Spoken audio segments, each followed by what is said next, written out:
we're not gonna get into budget numbers tonight. I know it's a budget priorities workshop, but what I'm trying to pull from you all is what are the priorities for this next year? What are the big important things to you that you see in our community that we need to be addressing next year, that we'll address through the budget and through the plan of work, that staff will help put the meat onto that. But what I want from you all are the bigger concepts, the directions we wanna go, what we wanna see. I brought a copy, and my apologies, I do not have copies for everybody. Some of you have probably seen this, some of you probably haven't heard of this before. This is the Salem Vision 2040. It was created in 2018, prior to my time here with the city, but the reason I mentioned this is because tonight what we want to do is a little bit of mix of what you might think of regular budgeting, where we talk about some specific projects, but also about some theoretical concepts about where we want to go as a community. Okay? And I'll just kind of preface that with, you know, if we're talking about what are the legal obligations and the things that we have to do, staff knows what those are. Okay, we know what those are, we live with those daily, those deadlines and those criteria, meeting those. So we can put that meat on the bones of this budget. But what we need from you all is the hierarchy themes that will kind of tie some of that together. Talks about place, so who is Salem, what are we as a community? And so things that will kind of add on to, it's not just the nuts and the bolts and the technical pieces, but what are those other aspects that really create who and what Salem is as a community. Does that make sense for you all, kind of, sort of? Okay. David? Yeah. Okay. Okay. So it's not, like I said, we're not gonna dive into numbers tonight, because that's not where we are in the process. What I want from you all is what are the top things we need to focus on as staff is putting numbers together, okay? So, with that said, and apologies for how we had to kind of punt right before the meeting. Anyway, so I have 9 broad categories, and I know you all can't see them. I'll have Stacy kind of click through them. You want to start with housing? So housing is one of them. Go ahead. Transportation. So zoning and land use, community development or redevelopment, historic preservation, annexation, code enforcement, community design, environmental protection, and then we've got another category for things that don't fit. Now those maybe don't sound like budgeting topics, but they are when we talk, obviously one of the easiest ones, so I know Kyle's very passionate about potentially a bus route in town. Transportation, okay? It's transportation in the same way that the condition of our streets and like where we spend money, that's all part of the transportation conversation, okay? When we talk about historic preservation, I'm not talking about the city getting involved in preserving all of our historic buildings specifically, but I'm talking about how do we lay the platform in our community if that's important for us? How do we implement policies or things like that, because they all have budgeting components if that's important to us, okay? And what do we think is an environmental protection? So that absolutely falls into our water and wastewater treatment processing. It also falls into our stormwater drainage and how we treat that. That's all environmental protection. There are other things we do as a city that contribute to environmental protection. So anyway, I wanted to kind of offer some explanations of how these things tie into these bigger themes. And so again, once we kind of know from you all what is important to you for our community, then like I said, staff will do an exercise where we start putting actual numbers and dollars to it, and then kind of bring back at later, either finance committee meetings or finance workshops, kind of what that looks like and what we think we can do within that, okay? All right, so that being the case, we went ahead and set this up in an Excel sheet as an easy way to start capturing your thoughts and your ideas about projects and directions that you think we need to go in, okay? So just to get us started, I'm gonna pick on Kyle. Kyle, do you wanna talk just a little bit about your bus concept? Sure. And just a little bit. Yeah, okay? no, I won't go on for 10 minutes or Okay. anything. I'll Okay. just make it quick. Basically, in a recent transportation study done through MRPC, the Merrimack Region Planning Commission. They recognize that Salem is not only deficient in transportation needs or options, but also lacking in what we have. So we have a lot of disabled people in our community. Our community at one time and still is a retirement style community with a little bit of tourism sort of. And with the retirement community idea, there's a lot of people that sometimes get to the point where they can't drive.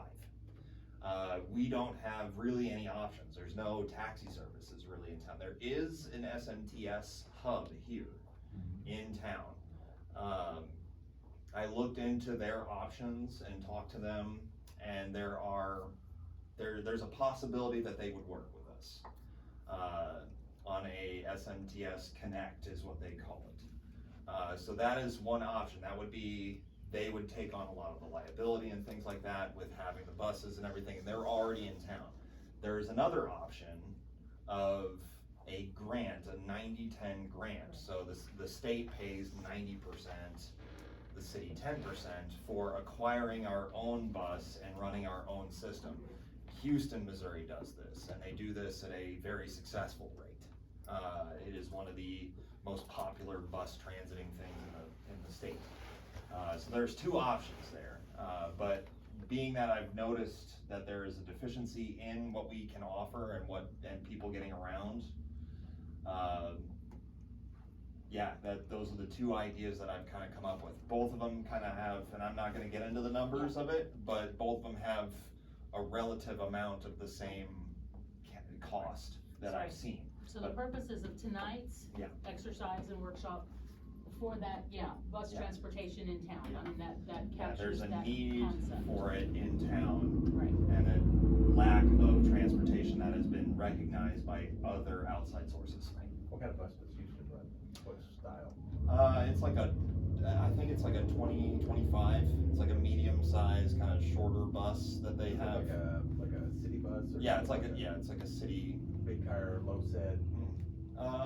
I'd have to look a little bit more. I haven't seen pictures of it, but from what I've heard, it's like up to 30 can fit on it. So I don't think it's an old. Have to be handicapped, Yeah. accessible, lift, wheelchairs. I'm just assuming.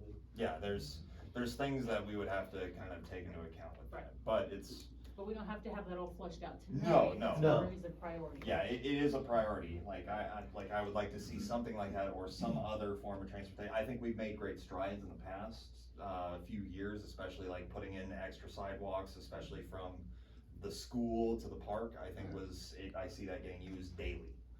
And so on that note, I want to share also, just so that you all are aware, since we're talking about what the priorities are, a little bit of background, and I don't want to spend tons of time on it, but we do have an active transportation plan that was adopted last January, December, January? Yeah, so about a year ago. So we worked with MRPC, and they came in. We had a steering group. Were you in on that, Chief? I was on the very first meetings. Some of it. Were you in on it too? Okay, so there were several of us from the city who were on it. We had a couple other community members as well. Hunterdon County. Right. And since then, so we have a plan. It is available on our website. You can go look at it. You can see what the priority projects for sidewalks and trails and things like that were. So know that that's there. The Denton County Health Center has since kind of picked up that theme and they've got some grant funding to help further that study. And they have even talked about, when we talk about trails and walkability, the historic signs, they talk about the historic buildings in town. They've got some money to help replace some of the signs that are down or damaged and things like that to help encourage folks walking. So those things are kind of in play now. Yeah. Okay. So with all that said, and if you guys think of something that you think might fit in any of these, let me know. We'll start. Are we wanted to just like round just robin kinda, this, or you wanna go person by person, or? I don't necessarily wanna go person by person, Makes but sense. that being the case, since we're on transportation, is there kind of, based on what we've talked about so far, are there any other thoughts? You guys have things related to transportation you'd like to see?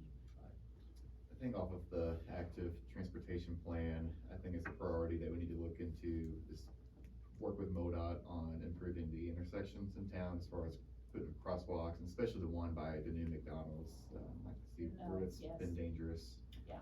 And we need to improve the walkability through there. And so there's 3 out of the 4 that really needs attention in the very near For future. pedestrian friendly, Mhm. yeah. You add pedestrian, yeah, friendly. No, I'm just, yeah, I've got another one for transportation here.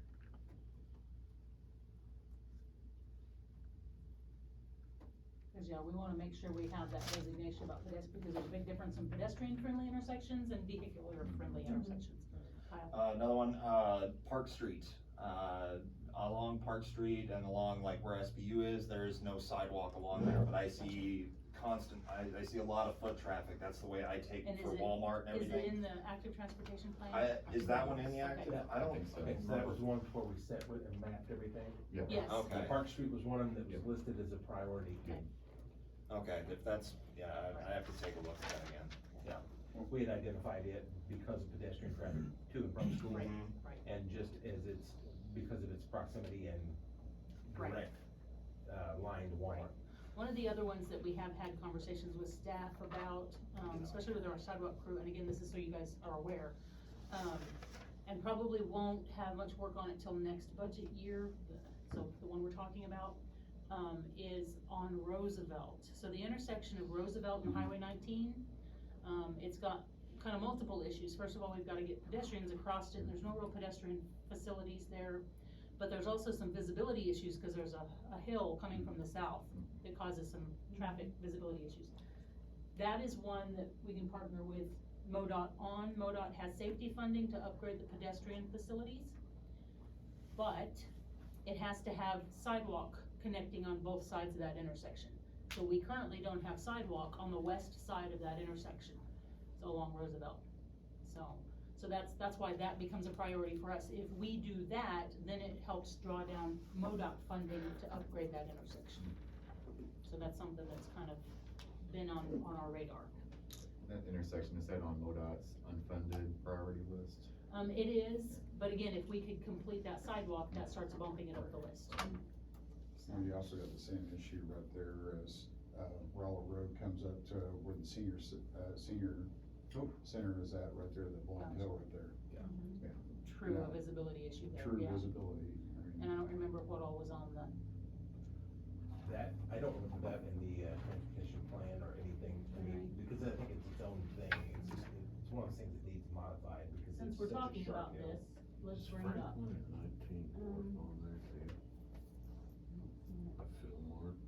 Yeah, there was a pedestrian issue because What's of that? the accidents and actual pedestrian strikes, we've had a few Okay, there. so let's go, let me think, where is this?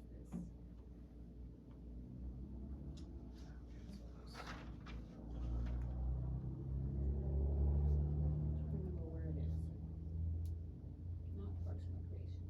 Gosh, do you remember where it is, Kyle? I'm the one who put it there, but I'm. You're talking about the, Active transportation. oh, I went to I could send you a quick message, I'm on the actual, merrimackregion.org website with it. Well, I was hoping I could find it here. Oh, it's on the city projects page. Okay, there we go, thank you. That way, those who are here tonight can see it. So you can see here, we have different plans here on this left side, active transportation plan.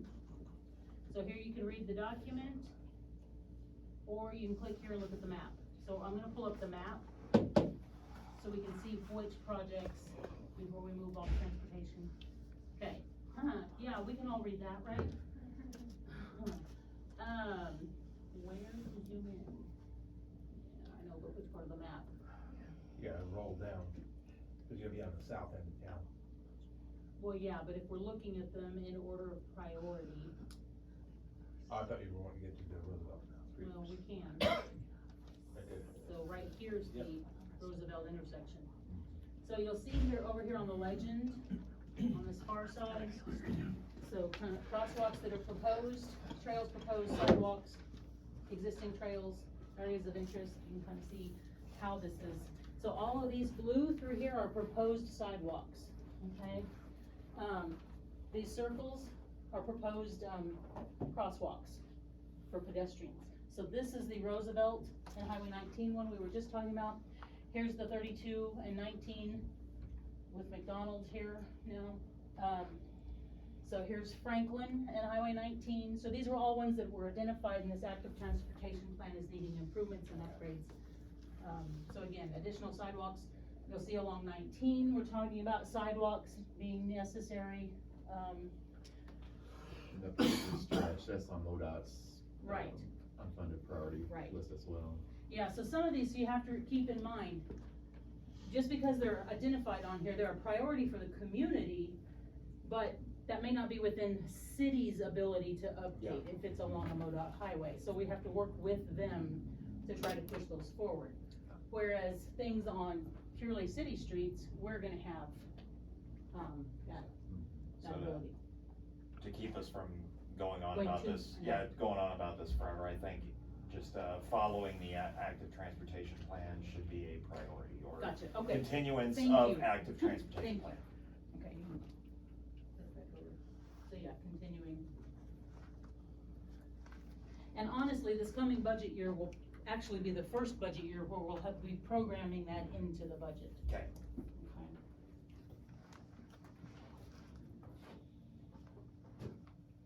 Okay, anything else that we can think of on transportation? About street replacement and asphalting. Like, from Roosevelt, from the part that you're talking about, that we discussed earlier, right there on Highway 19, Roosevelt, East Right. Roosevelt. Right, okay, so again, we have Brent put forward a whole plan for the next 5 years. Yeah, we already have, I So, think. Well, I was thinking in the more lines of something I discussed with you about replacing the infrastructure up underneath it before we re-asphalt it. right, so that's a concept, so I'm gonna, here you go. I'm gonna do a shameless plug for a book. and All right. It's not my own, but. Go for So it. there's a book called Strong Towns, Mhm. built by Chuck Marone. He's a former city engineer. And in that book, have you read it? I have. Okay, in that book, the basic premise is that you focus on some of the oldest parts of your community. So those that were built first, whose infrastructure might be really run down and needing replacement. And so, that when you do that, and I've had one conversation, I know Donnie was in on it, we've had one, we haven't gotten back to it yet, where we kinda had the discussion with superintendents about, you know, with our maintenance funds, so we're not even talking about extra programming money, we're talking Right. about our maintenance funds. We'll always have to have some in reserve for the, oh crap, this happened this morning, now we gotta go fix it. But if we plan for, let's fix this section of street, say it's the very oldest one in town, went in very first, got some of the oldest homes in it, the oldest infrastructure. And we say, okay, year one, what we're gonna do is we're gonna go and we're gonna replace all of the underground, the water lines, the sewer lines, everything that's underneath the surface. And do that year one. Year two, we're gonna come back and we're gonna fix the street and the sidewalks and all of the above ground. So that after 2 years of the city intensively working on that with just our maintenance funds, we've picked that as a priority, that neighborhood is now renewed as far as the infrastructure. Statistically, what they'll tell you across the country is that when a community does that, then the property owners along that area start realizing, hey, the city actually cares about us. You know, they might have been feeling neglected before because they had the oldest infrastructure, the most out-of-date stuff.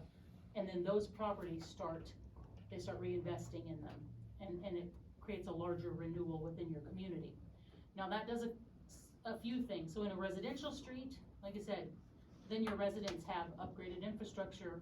They don't have as many water line breaks. They don't have as many electrical outages, those kinds of things. They also then don't have the cracked sidewalk and the bumpy road with a pothole every little bit. What that can do in a commercial district as well, when you apply that same kind of thinking, is that all of a sudden your businesses, customers have better access to the businesses because the streets and the sidewalks are repaired and in good condition. And so it helps increase those commercial values as well and creates more of an interest in investing in those areas because the city's invested in the areas. So the basic concept behind this is that you prioritize investing in your oldest sections of your community over outside growth on the peripheral. Which has kind of been the way American towns have grown in the last several decades. So there you go, that's the premise behind Strong Towns. So that's, the conversation we had was, yeah, how do we start laying a multi-year plan for renewing those oldest sections of the community? Again, we've not implemented that yet, and we will definitely have to get our new public works director hired and on board, make him read the book. Yeah. To start moving in that direction, so. Okay. There's that explanation. I feel like we got off on a tangent there. Okay, 6 topics, if we think about more, you wanna move on, or? we can move on, we can come back to if Yeah. people Yeah. think of something that they wanna add to this list. Sure. Okay, we good to move on then? Yes. Okay. Alright, housing. Again, the intent is not that the city's gonna start constructing housing, okay, but how do we set policies, how do we lay foundations to help encourage housing? Yes, Joe? One of the things I think that was most beneficial that we saw over the last year Mhm. was, I think, was it the Welcome Home Program, where they got rid of certain ones, or was No. that was just the repairs? Yeah. What was the one where we got rid of the houses? The voluntary demolition program. Yes.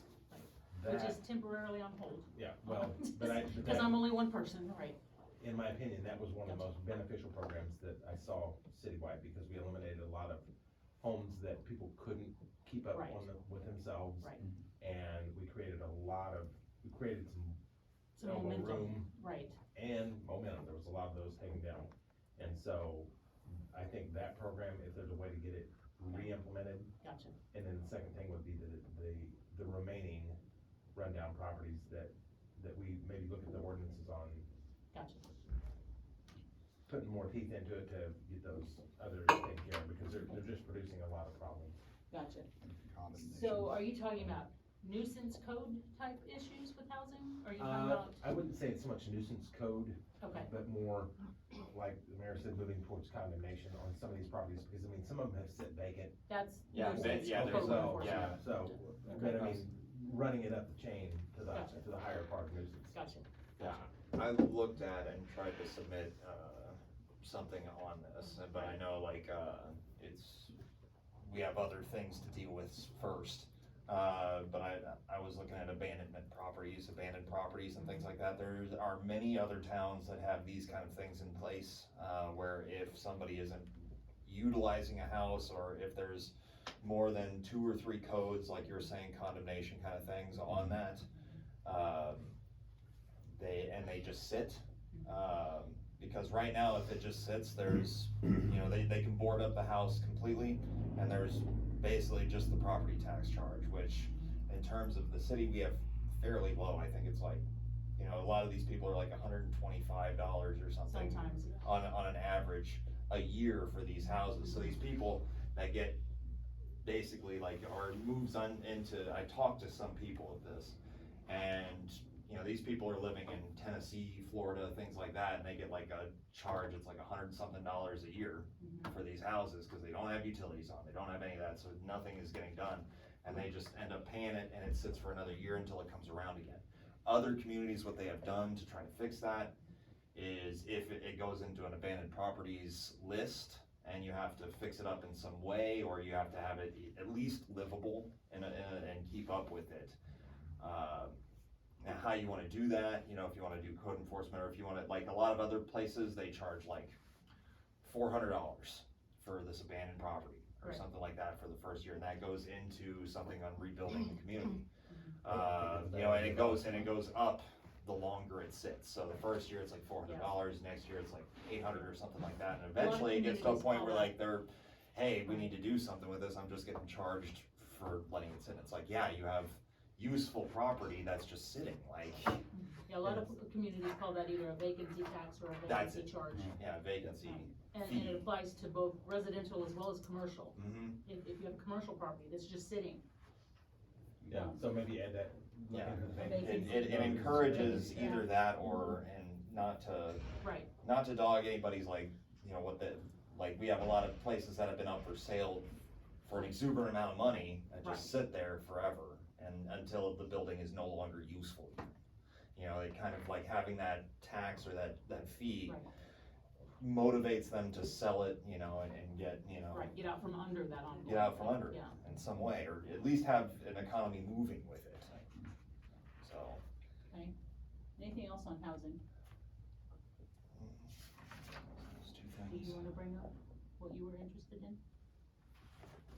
Not this time. Okay. One other thing I would look at, maybe look into considering, would be that there is a lack of quality rental property. And so maybe, I know housing development with, McGrath, they're working on several With the projects. housing authority? Housing authority, and so, and they're doing quality things, Mhm. quality work. Maybe look at expanding some of that, you know, so, cause some of these places, even abandoned, don't really need to be tore down. Right, I mean, they can be rehabbed and be turned into kind of little historic right. places. Right. They don't have to go back to Right. 1880s period, correct, but they can still be a nice quality home for someone. So you referenced like their flipping program? Mhm. So I will say their flipping program, the focus there is again, getting folks out of rentals and into homeownership. I mean, that's kind of the focus of that program. But they definitely are a candidate for working with to develop additional rentals because they can manage. So. I wanna back up just a second for those in the room who may not, the voluntary demolition program, the reason it's temporarily on hold is until we get at least a public works director hired, if not an economic development director hired. Because I started that program under economic development and it's just, I can't maintain that and the other duties, so that's why that's on hold until we get staffed up, so. Okay, anything else on housing? Whenever we do get an economic development director, I think like, you know, this has to do with not just housing, cause you can't really be a real estate agent. but Right, we don't wanna be, And yeah. we don't wanna be, but I remember you tied in a lot of properties and like their sale values and had a bunch of stuff on the economic development website, but that may be under economic development and community design. Yeah, Cause like that's intensely useful in my opinion. are you talking about the property listings or? Yeah, you Okay. have like commercial listings that Right, had we like do. the recent, like what happened with it, even stuff that wasn't even mentioned on the Maris Matrix and stuff like that. It was just like, here's the latest, you know, that everything was in code. I'm trying to think of housing. Could we, and I'm just spitballing ideas here, You're so fine. maybe that's, could we maybe offer, incentives for higher residential, and maybe that's another community design, but higher residential offerings, like, so like when you're talking about, higher capacity, higher density residential, offer, Apartment incentive. complex. Yeah, apartment complexes. Multifamily. Multifamily units, can we offer some sort of incentive for building those? You know, we have a lot of space, you know, but if we get, you know, we have people looking for either rentals or just places, you know, having, and, you know, possible incentives for higher residential, or multifamily units would be good. You know, taking into consideration the economic status here and the cost of new construction right now, could somebody feasibly build something new and rent it? And if they could rent it, would it help those lower income people with good housing?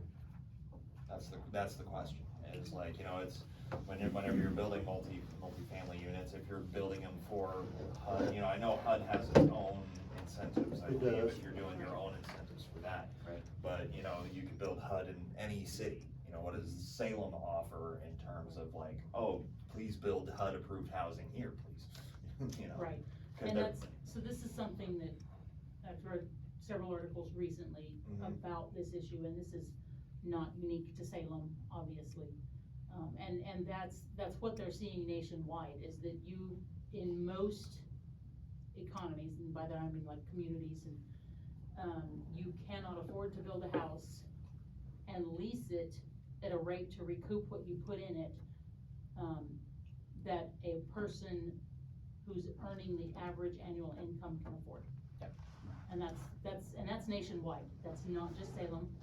I mean, it is an issue we have here, but it's not just us, and so if we figure out how to crack that one, we're gonna be doing really well. Yeah. Well, and the way they do that is the more you can put under one roof. Well, that's true, But then, and I mean, costs rise with Right. that, but I mean, Right. you know, and so you've gotta be Right. cautious with that as well. Absolutely. This is gonna go towards zoning, Okay.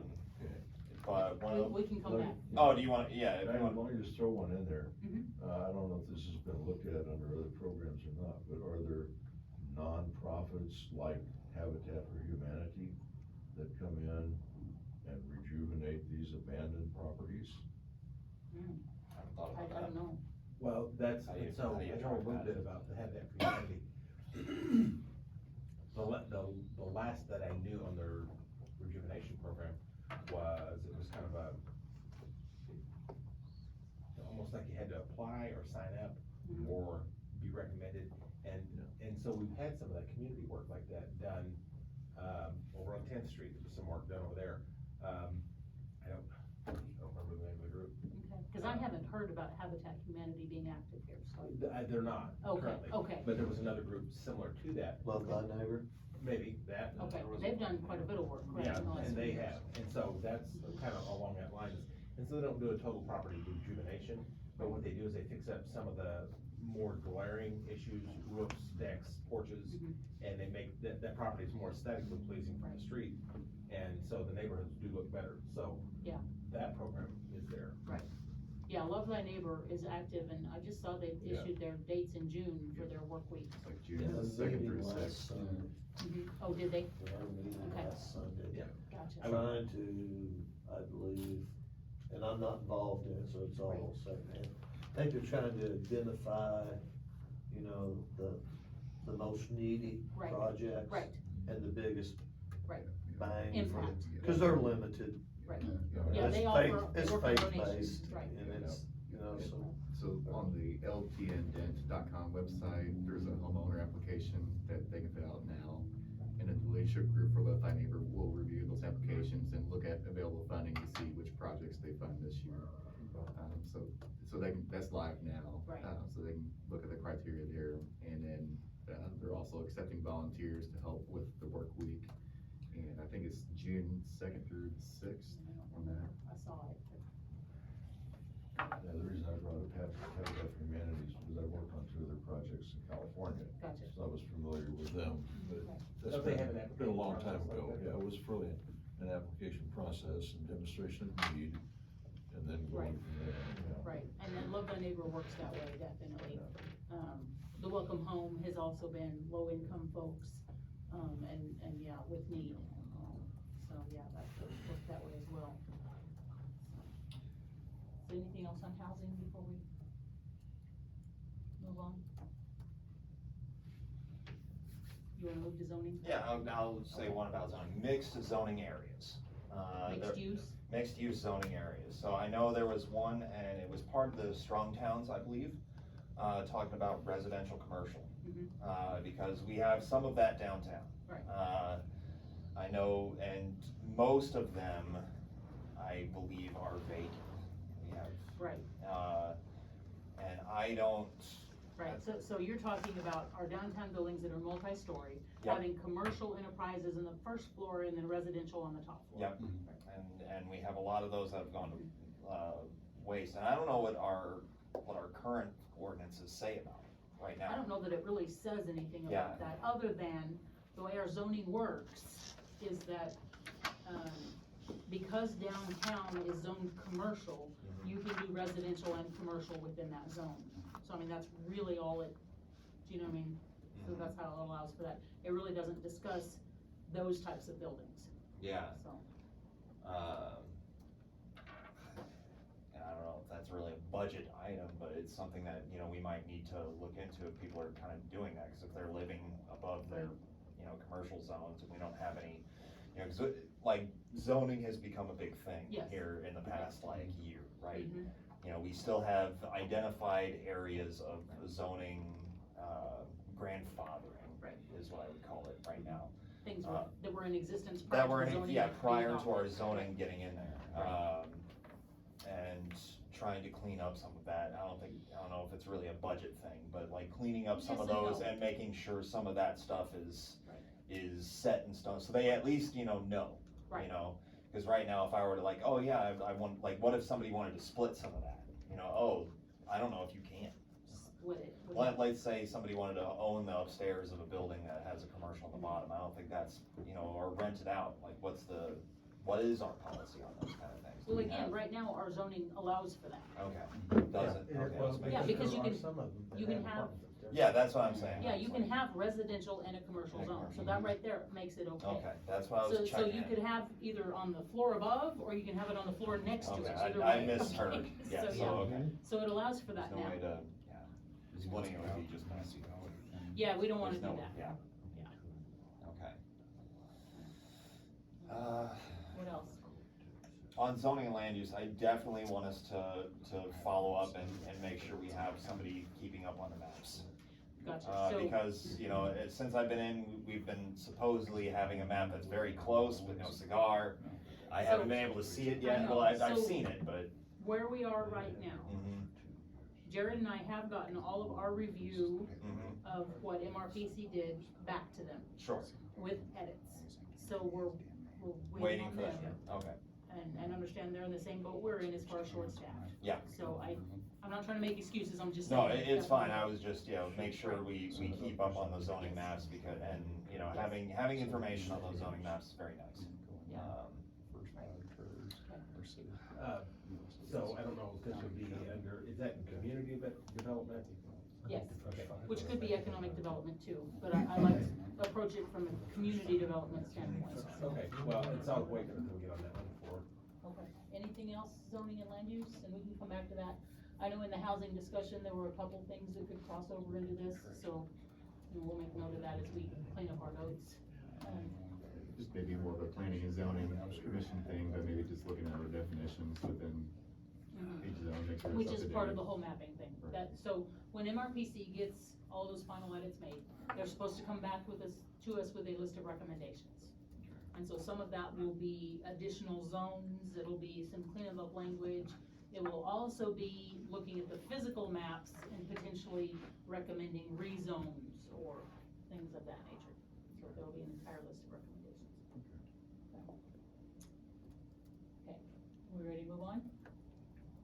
All right, you're up. under the community development, redevelopment, I feel like there's an underutilization of our airport area. I think that if we could put that on there just as something to look at, Mhm.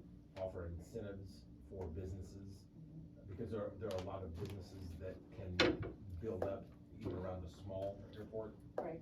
And so, some incentives to develop that a little bit further, because I know there was some talk with the airport board about, extending the runway. If we extend the runway, we need significantly bigger planes, Right, more people, more things, and so, I just gotcha. wanted to put on the list.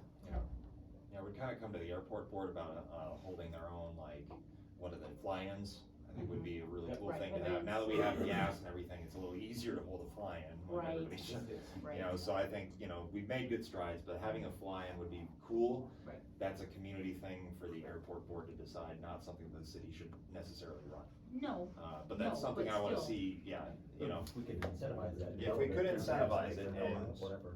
I think a big thing that I'm kind of gonna lean towards is like, we have this community, what was it, like 10,000 or something that, is available for people to apply for and get from the city, what was it, the community? What did we call that? It's a line item that we had that it was basically, oh, the community community betterment. support. The community support thing, yeah. Right, for nonprofits. For nonprofits, Yes. and yeah, community support for nonprofits, I think is a great thing, I think they could be, that's big in the community development and stuff like that, and maybe not,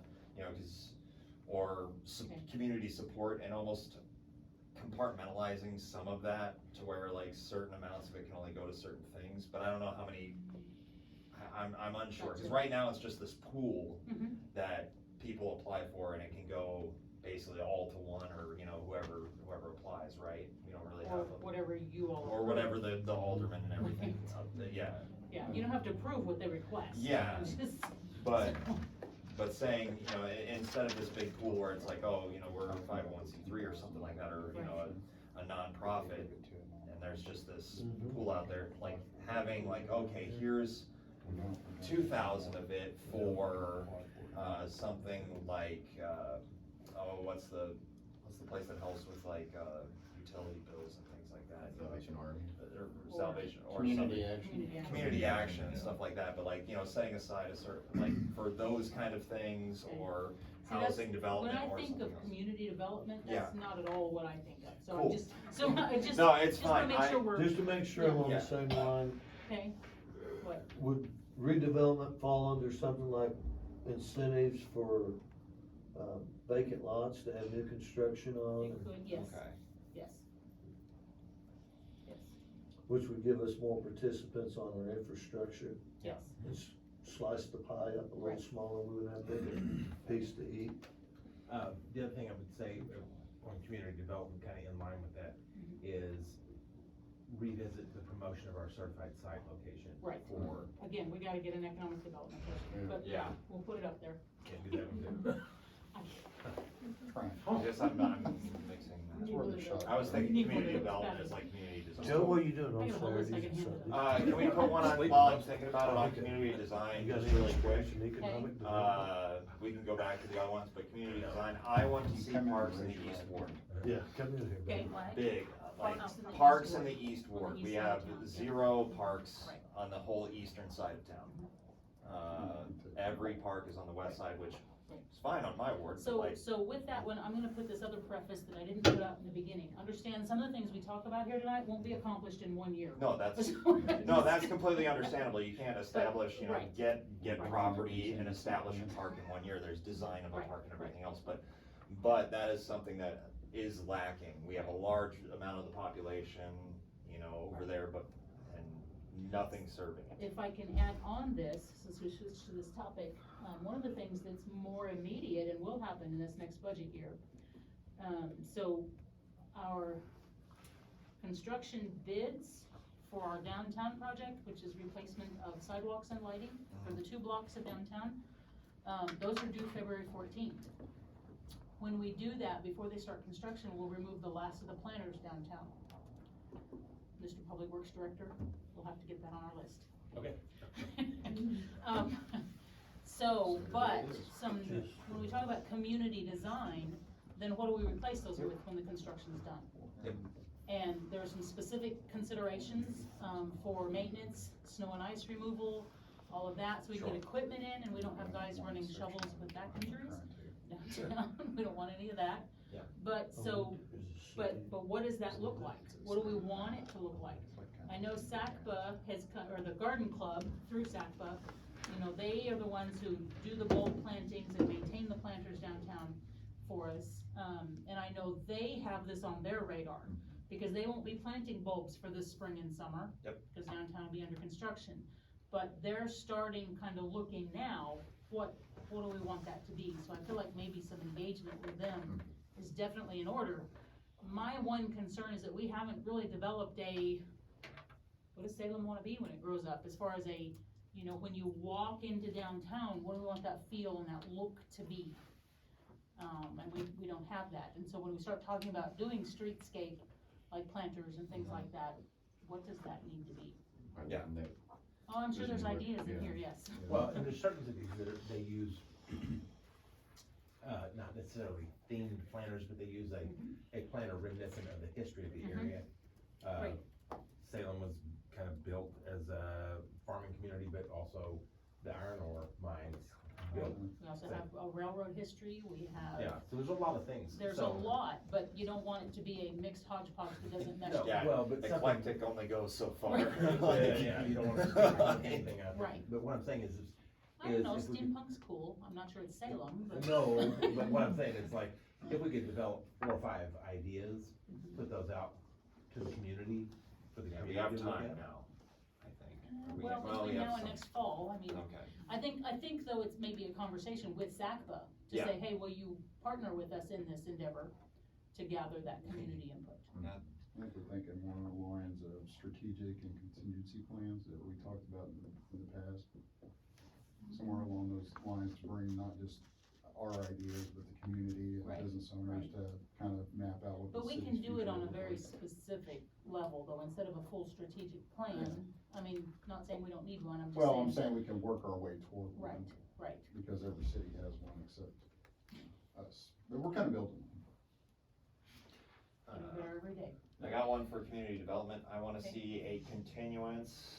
I know we're already starting phase one of this, and I know there's a phase two of it, but the downtown project, I wanna see it, continued and expanded, because I don't want it to just be those two blocks, and then once you pass that and go to like, cause right now we have like the local and everything on that other side of the street, and it just ends there, and it's gonna look kinda weird Right. with just having part of our downtown. From Right, 19. and for those who weren't Okay. here at that time or not in the know, there was a entire plan for MacArthur to Pershing, I believe, Yes. for The rehab. entire, yeah, the Yes. entirety of it. Yes, and including that block around the courthouse. Yeah.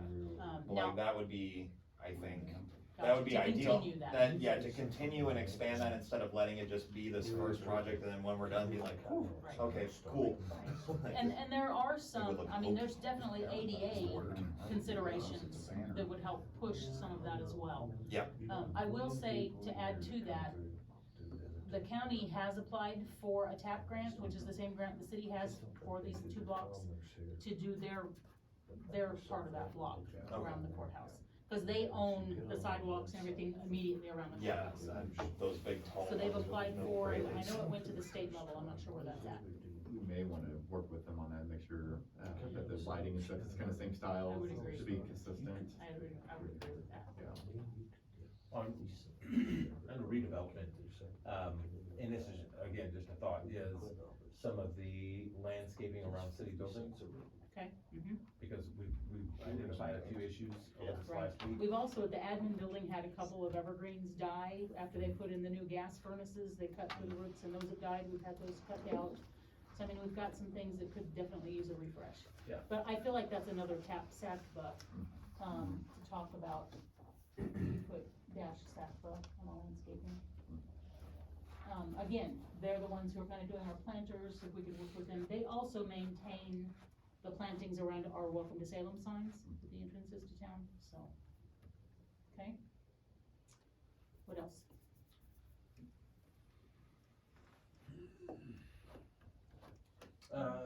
What about with, chamber, and their, like the signage that they're getting ready to put up, 'cause I think those signs, there's a couple of those that are coming up for redesign, Which ones are you talking about, what signs? they're big signs. There's one 32 west, maybe? So there is one, just this side of the conservation department. So, that, I know that one, I think is slated for something new. They do every year. Yeah. Right, they work with Action Graphics every year to do that, yeah. Is there something Yes, moving current forward? signs. Well, those are either the city or SACPA. Yeah. Right, But a theme, maybe put forward a theme on that if we feel like if there's a general theme that we think promotes the area better, or, a theme other than the Catch the Current Welcome to Salem signs? I don't know, Okay, I'm just saying. okay, I'm just asking. Just spitballing here. Okay. One of the things that, so the sign that's up there currently, the imagery that's up on that particular sign.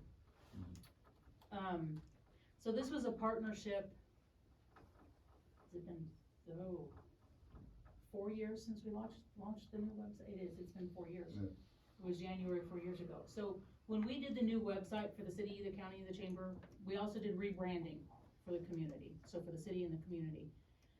And so those signs have all been playing off, that branding, but also when we did that, we put in the economic development budget at the time, money to have a professional photographer specifically do the photography for the website, and then also to be used with marketing.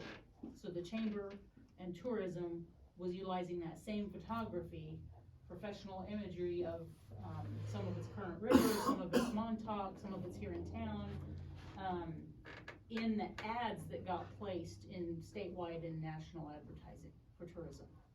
So, but that's now been 4 years ago, and so it's probably time for a refresh with some new imagery. And so that's where I'm getting at, is it might be worth putting in funds for a new series of photographs and to refresh some of that. It might be worth applying for that from tourism commission. Absolutely, for them to absolutely, and fund we can do that, but we still have to budget it within the budget if we're Right, gonna do it. Right. So that's a consideration, so both for tourism marketing, so that's not necessarily us, but it is the chamber who does that for us, we benefit from it. but then also for our website and for our use in marketing. So, anyway, okay. Moving on to a different, I'll Okay. take historic preservation for 100. For 100, okay. Becoming a certified local government for historic preservation. Ooh, okay, A certified local government is a program through the National Park Service and the state park, the Missouri, right, state parks. It helps with design guidelines, it helps with surveys, archaeological and architectural surveys, acquiring it, you get professional staff assistance with it, so when you become one of these, you can actually call them up and be like, hey, we've got this. Okay. But it's something that you can start through the Missouri, State Parks Association. so what kind of obligations on the city's behalf, sorry. It's a great question. So you're gonna have to, it's gonna help a little bit, but you have to enact a historic preservation ordinance, Mhm. that you are, Okay. yeah, so we have to think about, enacting like what constitutes as, in Right. terms of an ordinance. We have to create a commission of people or a committee of Oh, people. another committee. Well, whatever. Yeah. I'm so Yeah, happy about that. so there's Tyler. 5 requirements, I know. I'm not gonna be here, so. You'll No. have to You'll be serve on I'll that have to committee. serve, I'll probably have to be the head of it. Anyway, so there's five requirements, I can go through them really quick, just to Okay. give you. So enacting a historic preservation ordinance, establishing a qualified historic preservation commission to review and oversee communities' historic preservation activities, maintain a system of ongoing survey and inventory of historic properties. Okay. Yeah, so there's things involved, that's why it's Right, on the budget. that's why I'm asking. Yeah, you asked. I did. Provide for adequate public participation in the local historic preservation programs, which I don't know what that exactly means. Public hearings. And then the Yes, local there you government go. shall satisfactorily perform the responsibilities delegated to it by the State Historic Preservation Office, Gotcha. as outlined in the above Okay. 4. So, So. help me and the rest of the people in the room. Yep. How does this benefit our community? So, the benefits, you get funding for doing these. You can get anything from, like I You? said, yeah, you Okay. get funding for architectural or archaeological surveys, which we Okay. have both of those kind of things around here. Design guidelines for historic preservation, long-term comprehensive plans they'll provide, funding for that. Outreach and education projects, they'll provide funding for those, as well as, travel to preservation related conferences. So like if you have somebody that is a part of it and wants to go to a preservation conference, they will provide funding for such. You get technical assistance with it, so, Fight those people. what? Nothing. Here's grow a long cup. But yeah, so you can get technical assistance with some of that stuff, calling them up and say, hey, what do we, does this count or not? Right. Like whenever you do have gray areas, they have people that are experts in the field that can help you just decide, is this actually historic or not? Gotcha. Or is somebody trying to pull your leg? Okay. Kind of a thing. They can offer assistance on those, and you can get community development and streamlining preservation progress on that. So in terms of community Okay. development, so if we're looking to try to take Salem into the, kind of a historic look, with the downtown project, and we're putting in historic looking lights, they can be on that to help out and be like, these are what are more period correct, and probably, they can probably Gotcha. help you look for that kind of stuff. Okay. So that's something that they could help with immediately. I understand there's 5 big requirements there, but it's something I think would be cool for us to be. Okay, David? When you get involved with the State Historic Preservation Office, nickname is SHPO. Mhm. Yep. When you get involved with them, you also get involved with indigenous peoples and native cultures. So we would have to also consider that. Which we've had, at one point we had was it Cherokee Nation had the old building up there. We also have the, Trail of Tears. I know that's not a great piece of history, but the Trail of Tears does run here, and, we have preservation sites north of town and east of town that have sites up for that already, so there is some stuff there. There's also funding, they can help with the assistance of grant writing and funding through the National Park Service, which also has funds for historic preservation. Gotcha. So they can also help with those items. And if that's properly identified and promoted, it can actually become a tourism attraction. It could, Yeah. it could. I think the bigger question on that is gonna be more the community buy-in, Mhm. because that's not just a city making the decision, we're gonna go this route, if we don't have that community buy-in for something like that. I think, we have a lot of people in, like, there is a Facebook page out there, the Salem Overtime page was Right. popular. I would say it's some of the best press we've had as Salem for years. People were really excited on that, it was very active on social media, and it brought a lot of people in, like, oh, I remember this, and I remember that, and they cataloged a lot of historic sites, and a lot of interesting things Right. that happened. What else? I think that pretty much covers that one. Okay. Anybody At least for me. Something else? And I mean, if we don't have something under every topic, that's fine. Like I said, these were kind of thrown out as broad general topics to kind of conversation. So I'm curious, To yeah. that, so the other day when we looked at the old city hall, we talked about maybe some community involvement with some of the, just kind of the brightening and, cleaning things up, polishing some things up, the limestone around the perimeter, some of those things, maybe put that on the list for some of our other historic buildings that, if that's something possible to do, maybe develop, have a group, and I don't know how that would work.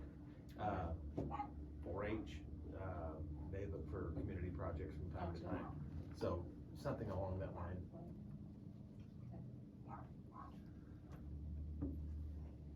Code enforcement. Guess that'll be a fun conversation. There is gonna be a budgetary process on that, but I would like to see, an audit done of condemned housing. Oh. Like, if we have condemned housing, I don't know how much we have and if it's getting better or worse. Yeah. Do We any of us don't have know? any condemned housing. We don't have any condemned housing, Correct. like, Do we have any codes that would lead to them being condemned? So here's part of the problem. If we're talking about condemned because of physical condition, is that what we're, okay. So our dangerous building codes, okay, dangerous housing codes, are very specific on criteria that have to be met for it to be condemned. And there are things that are, there has to be a visible hole entirely through the roof. There has to be, if you hang, so say the structure's leaning. Yeah. You have to be able to hang a plumb bob, okay, from the top of the wall, and it come down, and it can't be more, it has to be more than X degrees difference to Okay. qualify. So there are some very specific yeah. criteria in code. that For a building structural. Used for structural, What yes. about for human occupation? Well, I mean, but similar kinds of things. So there are pieces in our code that are very specific to that as well. Do we have anything for heating, cooling, lights? There are things in there. Sanitation I issues. can't recite to you what the code says. But we do. Yeah, We do. what is habitable Yes. and what's not. Yes. Huh? Habitable and uninhabitable, Right. inhabitable housing. That's better. Maybe an audit of, you can call it condemned, I would like to know, like, inhabitable or something. I think that's my interest. Where it's like, okay, and is it getting better or Find that worse? But here's what I'm gonna say. Sure. I think the bigger concern, Yeah. because 360? I know prior to my moving here, this was a huge topic in the community. Well, I remember. Does that have an effect? So part of the difference here, when we talk nuisance violations Yep.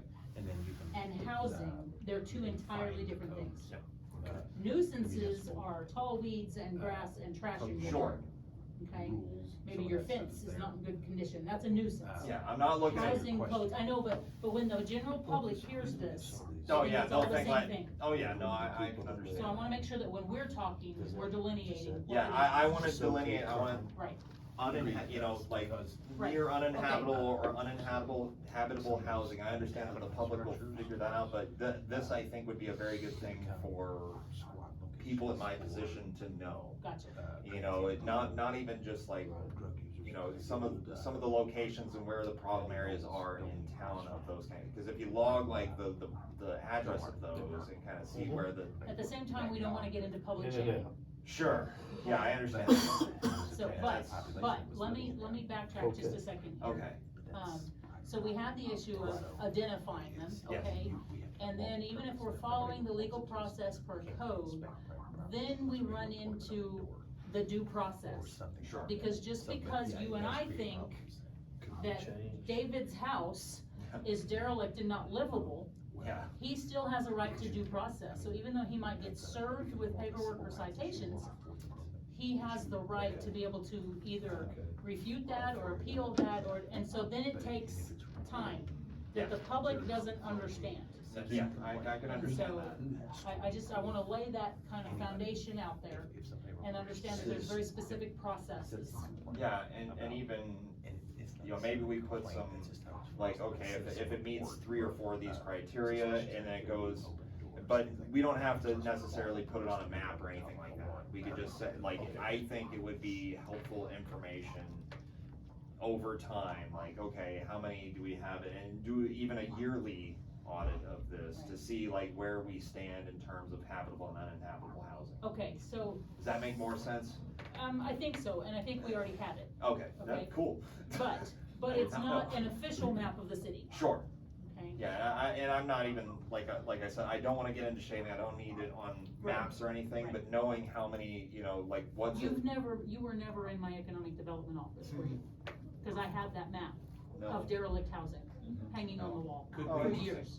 Oh, I still have it, it's rolled up in the corner of my office yeah, now. when was it last, like, The map was done in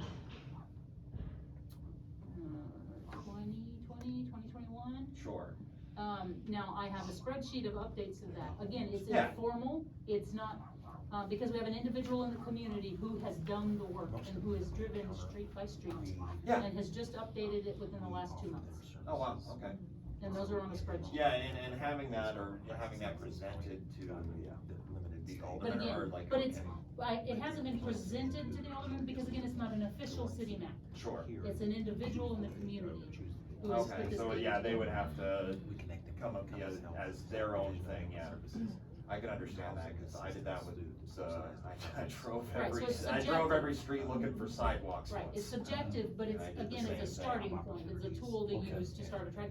And to be honest, with a little background here, that map and that assessment, even though it was informal and subjective, was what started us on the path to the voluntary demolition program. It started the housing authority on their community renewal program. I mean, we've had Love Thy Neighbor came about afterwards. So it all kind of started with that and the conversation around that Yeah, map. and which became good programs, Right, so like, right. keeping up with something like that. Okay, we gotta have an economic development director. Maybe, I get it, so having, you know, if you wanted to, in, terms of community development and everything else, having an economic development director is on my list. That's- It's like, having somebody that can Right. kinda take a look at that and. But I share that with you just so that you understand some background of how that came about and what it was used for. Yeah. And then again, it's not an official map of the city, but it's been used, Yeah, you know, having an economic development person to take a look at that kind of stuff is, would be a priority of mine, and I would put budget money towards that, okay, that's good to personally. hear. That's what I want. Personally, That's what I want, that's what I guess I wanna say in this meeting, Right, is like, okay. I would be welcome to putting money behind having an economic development director again. Right. Okay? not mine. That's the wind-up version. That's the cutoff alarm. You probably know this. Yeah. Succeeded. I thought I was pretty quick on that one. Yes, Yeah. yes. Can we use a diamond mapping to, we could use that for that, create a separate key for that, or separate For what? for. For identifying the houses? Yeah. Oh, yeah, So, and so we, I that mean, way yeah. that information's readily available. right. Again, though, we have to be careful though, because if we start putting that out to the public, then it's assumed it's an official city map, and that was not. Well, no, So- not, I mean, Right. just for tracking purposes, Right. you know. But for tracking purposes, yes, we could do Okay. that. Yeah, like I said, it is, all of that data is on a spreadsheet, so. Okay, what else? I've been talking a lot. Somebody else come up with some Everyone else ideas. is just I- listening. Like, I'll just sit here and like, I'll keep rattling off ideas. If you guys wanna put money towards it or not, it's a whole nother game. Cause like annexation for 3,000 here. For 3,000, okay. What are we doing here? So annexation, in my, like, we know we have problem areas. Right, But addressing it in terms of like, what does it take is, right now, it's like a volunteer thing, right? It has to be a voluntary annexation, you can't, I mean, you can, forced annexation is not something we get into right now. Right. And I don't think we want to get into it, even though it has Right. become a problem. Legal issue. Yeah, there's legal issues behind it. I don't want the city to incur legal issues. So I'm curious, do we want this as a category? I just don't know, like, cause what can we do? Well, okay, so one way to look at annexation is look at a long-term plan. The city of Salem is unique in a way because we're bridge locked three directions, and that limits development. Everything dies at a bridge, 19 south, 32 east, and 19 north, you know. That there's one in the not much middle of business town? out past that. Huh. That one that we don't have in the middle of town? Well, that don't really count. But what I'm saying is that in order to move into the future properly, Salem's gonna have to look at annexation options, and one of those is having, you know, and eventually, and this is just an idea, is having something that we offer that makes it attractive to come in. Services, electric, utilities, things like that, but we're gonna have to get to a point, and this is one of those scratch your ear with your elbow moments, to where our utility rates are comparable to, like, intercounty, or our water and sewer rates are, you know, inviting, and other things that come with that annexation, you know, but then the other part of that, and for me, when I look at annexation, I see that as a down the road event, because we've got infrastructure issues that we have to deal with now, and the rejuvenation of the older parts of town, I think we get those projects, we make those a top priority, and those areas start coming back up, then we look at annexation and the benefits that go with that, because it would seem that if we start this as a plan now, that, and we keep it as a priority, that we could develop a way to have, funds for annexations, to run sewer lines, run water lines, sidewalks, things of that nature. That's what, I mean, that's my thought. I will say, once, and I'm cautiously optimistic on the utility side, you know, with the sales tax and everything else, you know, and everything I said in the paper just recently, like, I think it'll come down to a point, you know, cause we're already seeing, you know, we saw big arguments in the community about trash service, and that, you know, it was one of them, and like, we have a cheap, you know, trash service as it stands, and once our utilities do come down, there will be benefits to living, Stabilize, and stabilize, it will be a benefit to be in the city, because your utility rates would be lower. And with that comes, I understand a lot of other things, you get a lot, you know, there's a library tax and everything else, but you get access to the library without having to pay for it at that point as well. But I think in terms of annexation, and the benefits of annexation will come a few years down the road, like you're saying. And that's what I see, I mean, because, and my honest perspective is up until this point, we've tried to keep a lot of plates spinning, and we haven't been very successful. But with the committees and the groups we have, the aldermen we have, the people that are interested in the growth of this community, in this town, this area, we've got a lot of people monitoring a lot of plates, and so we're getting it done a whole lot better than we have in times past, in my opinion. What else? So, who have we not touched? Environmental protection? Just think about the environmental protection stuff. And again, like I said, if we don't have something under every category, that's okay, because again, we're trying to pull what you guys feel are priorities. There conflict of interest there? So Just it's talking trash about- business, so environmental protection is not really, Yeah, you are, you're Well, trying to we- keep it out of the ditches. yeah, we just put it in a bigger place and build a bigger. Right, dig a bigger trench. Yes, that's it. Consolidate I- and stack. The wastewater treatment plant's by the top Yeah. one. I mean, it Yeah. really is, yeah. Yeah, It's, like, you know, Thoughts on that one? Yeah, the wastewater treatment plant upgrades and like looking at, our, we're improving on how much water we pump versus how much gets, Right. processed and everything else. We're down to, what were you saying, 15%? Yeah, or we were at 15% is like a good marker, and we're down to 20 or something. So. So think I we're- wanna add something, and this is something Mary talked about, Mary West, Calcagno, right? From Missouri Rural Water. In some conversations with her, we were talking, and I'm trying to think, it was about our I&I, influent infiltration. And talking about some of the projects to kind of clean some of that up, so we don't have as much stormwater coming into our system, causing issues at our treatment plant. But she actually talked about something that I thought was intriguing, and again, kind of until we get fully staffed up, Public Works Director, Economic Development Director, so that we can divvy out some of these duties a little bit. But she talked about doing a marketing program. And the reason this stuck with me was because, we talked earlier about the new website and the branding and all of this stuff that was done 4 years ago. She talked about tagging on to that and the slogan that we have about catch the current and using cleaning the current to help market projects that we're doing. And so as a public awareness campaign that, because ultimately everything we do, whether it's discharges from our treatment plant, whether it's from our drainage ditch, our stormwater drains, everything ultimately ends up flowing to our rivers. And so when we're doing projects, kind of do an educational campaign that lets the public know that, hey, we're doing this is cleaning the current. Welcome to Salem, here's a cleaning the current project, kind of using that as a branded marketing piece, to raise awareness. I think to tie into that, it seems like littering is a huge issue in Salem now. Yeah, here lately, I've really noticed it, yeah. Especially along Craig Industrial Drive, and, there's a lot of that feeds into Spring Creek that Right. ultimately goes to the Right. current.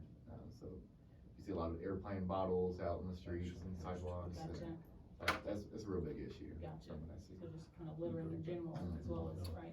Yeah. So to me, those kind of fall under environmental protection.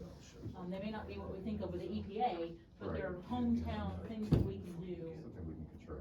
Right, and again, if we mount it as an educational campaign, when you're littering, when you're having, the, rain gutters from your house feed into the sewer system, you're causing overflows to happen at our sewer plant, and all of that contributes to contamination of our environment. So, I mean, it's a broad category of things that we could apply that kind of marketing to, so, anyway. Thinking of the litter question that just came up, Mhm. somebody asked me the other day about, do we have community service activities for cleanups like that? What do you mean by You like community adopt service? a highway? Well, Well, or through the court-ordered Oh, community service. gotcha. Yeah. Gotcha. I don't think we utilize, we used to call them trustees in New Mexico, but yeah, folks that you can check out from the old county jail.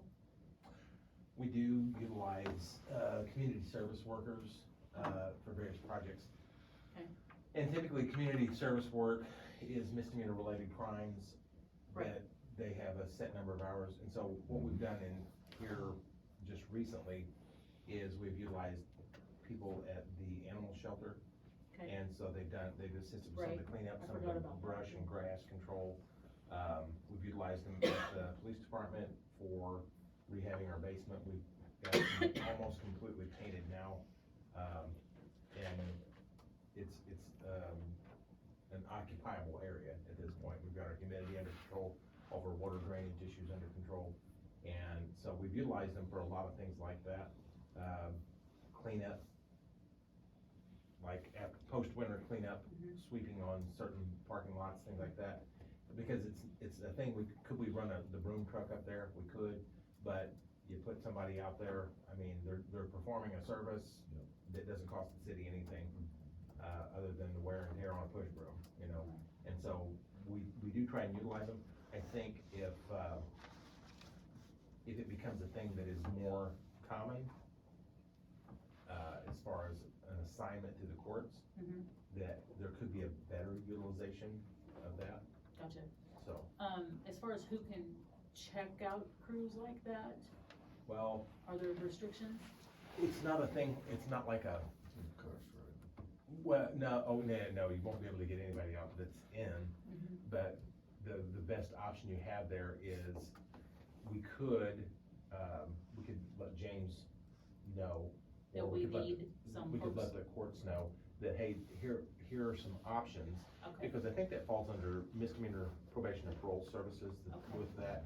And so that's it's 32 West across from Walmart, the little strip mall thing over there where the flower shop, the eye Mhm. doctor, and all that used to be, okay. right next to Wilson's. Mhm. That's where their office runs out of.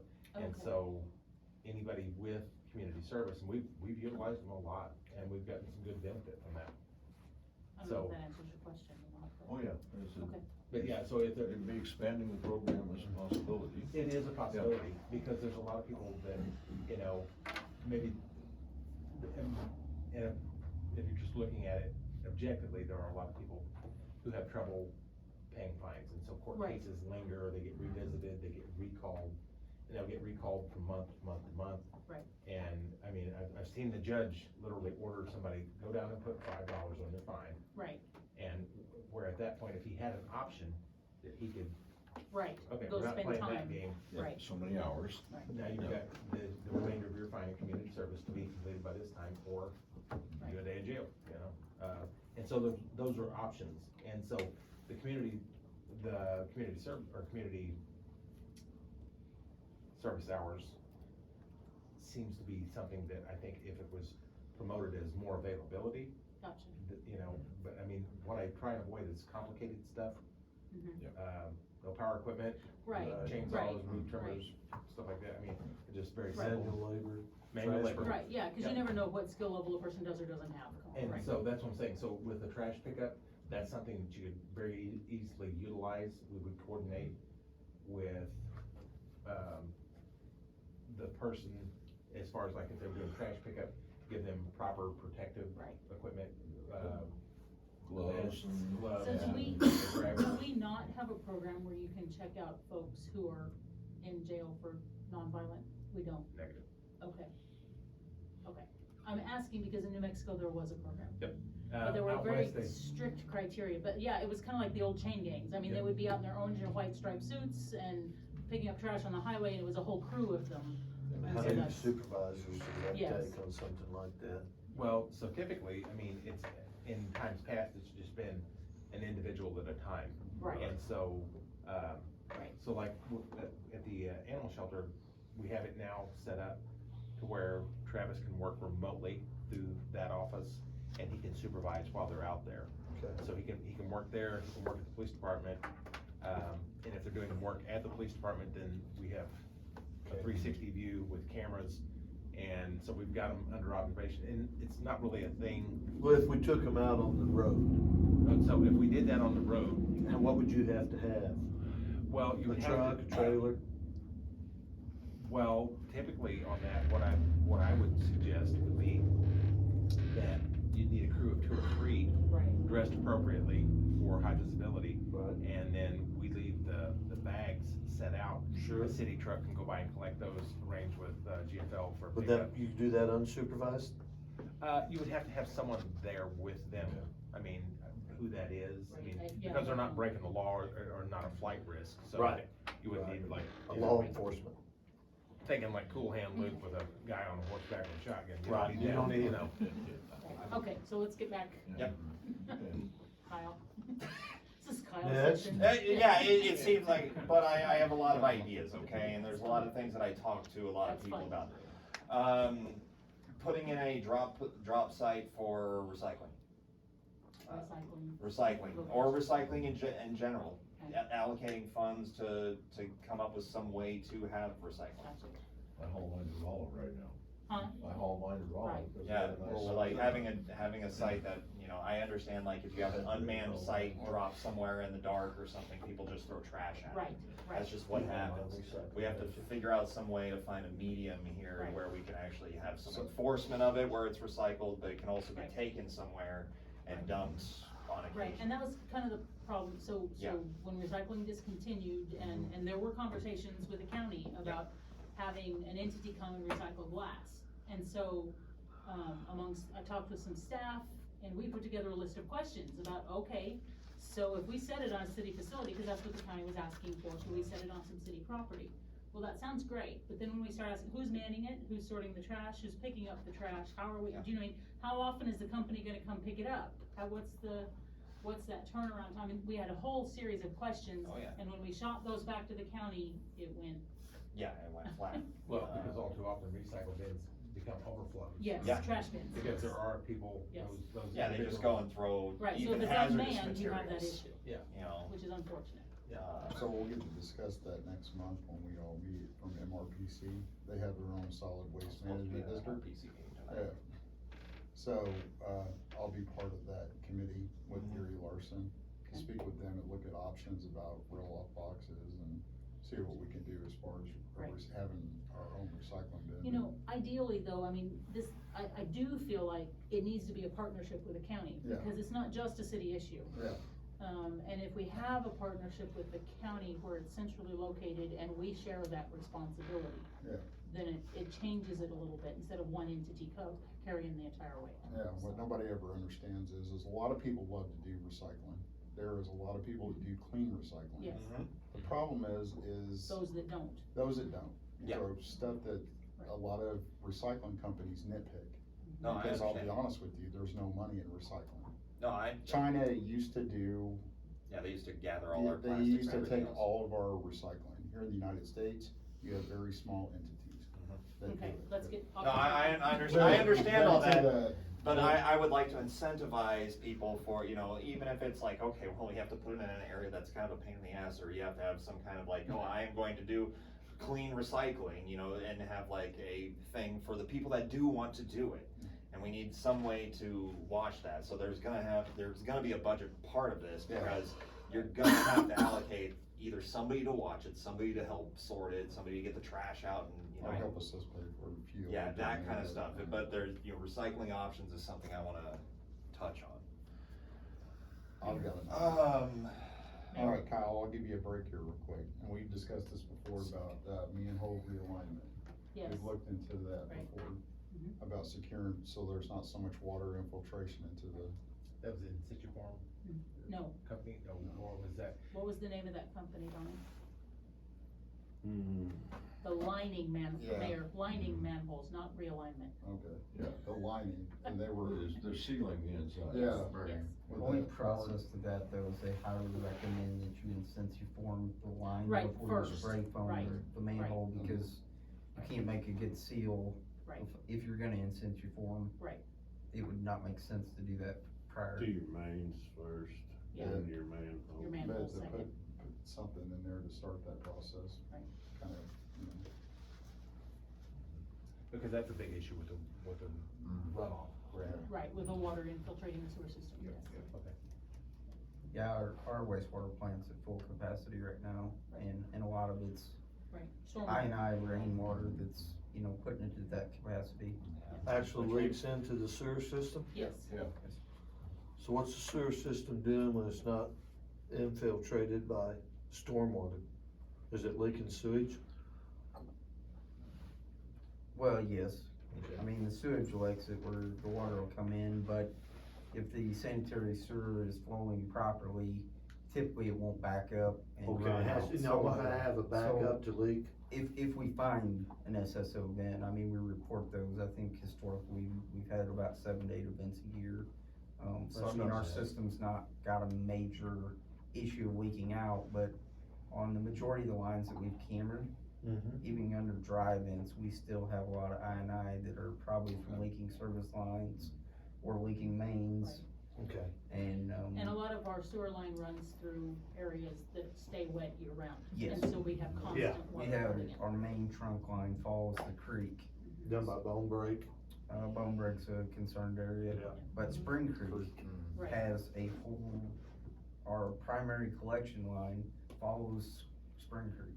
Okay. And we can't access majority of that line No, 90% of the year because of how much marsh it is. June and July or August maybe? Yes. Yeah. But getting Thank you. equipment in to do repair, Right. those trucks are heavy and they just, we don't have roads built, to access those sewer lines.